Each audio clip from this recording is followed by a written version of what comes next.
Hello guys, tatalakayin natin ngayon ang salitang apokalipsi guys o apokalipsis. So ano nga ba ang apokalipsis guys? Yung salitang apokalipsis, ang sinasabi dito ang salitang apokalipsis o apokalipsis ay karaniwang tumutukoy sa katapusan ng mundo o isang napaka matinding sakuna sa orihinal na salitang Grehego na apokalipsis. Ito ay nangungulugang pagbubunyag o pagpapakita ng isang nakatagong katotohanan depende sa konteksto. Narito ang dalawang pangunahing kahulugan nito guys. So basahin natin.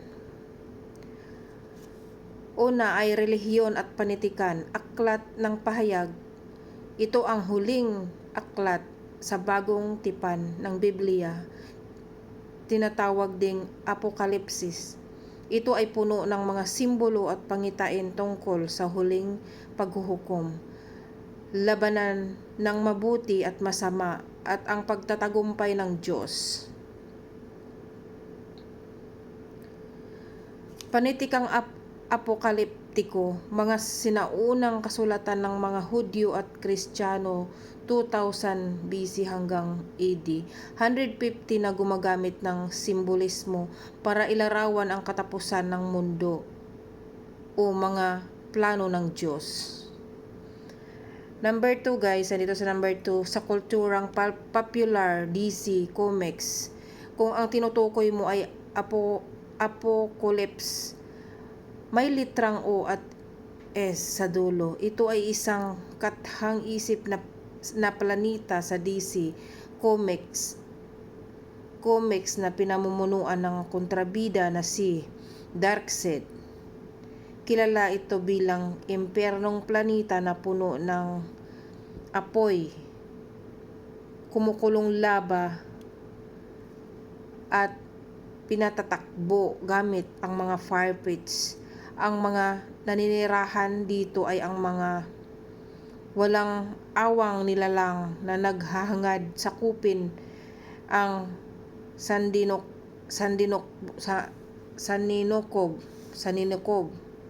Kung alam nyo guys ang Saninokob.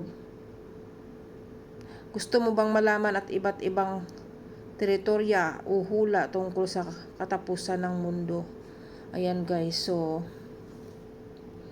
ito guys ay kung alam nyo lang, no, nakakatakot din. Hindi natin alam kung kailan guys ang katapusan ng mundo guys, no? Maglalaban dito ang masama at ang Panginoon guys. So hindi natin alam kung kailan matatapos yung mundo guys.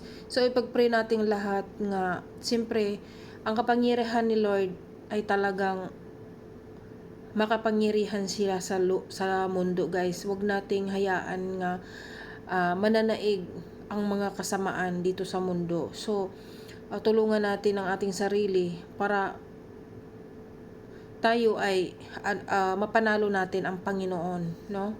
Para hindi magunaw ang ating mundo. Kasi wag nating hayaan nga magwagi ang kasamaan dito sa mundo, guys.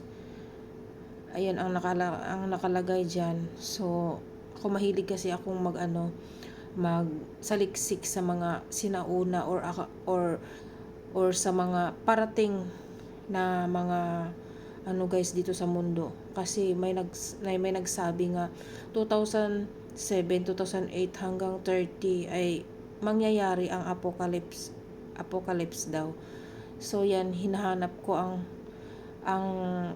ng apocalypse, kung ano bang ibig sabihin ng apocalypse. So ang ibig sabihin ng apocalypse pala yan paglalaban ng ating Panginoon at ang kasamaan. So syempre gusto nating manalo ang ating Panginoon para tayo ay maligtas guys, no? Kasi kapag kasamaan ang mananalo dito sa mundo, tayo ay mapupunta sa ang demonyo ay gawin niya itong mapunta tayo sa ng apoy guys. So gusto nating lahat pupunta kay Lord. So tulungan natin ating sarili, saka si Lord nga mapupunta tayo sa sa walang anong masasabi ko yan, walang hanggang kaligayahan guys sa langit. Doon tayo lahat tayo pupunta sa langit guys. Yun nagpipiri natin kasi basta ko lang yun guys kasi may nagsasabi nga yun nga daw papalapit na daw yung pangyayari ng apocalypse dito sa mundo, ang paglalaban ng kasamaan at ang Diyos, no? So yan guys, sana ay tayo ay mananalig sa Panginoon nga buong puso guys. Salamat sa inyong lahat guys.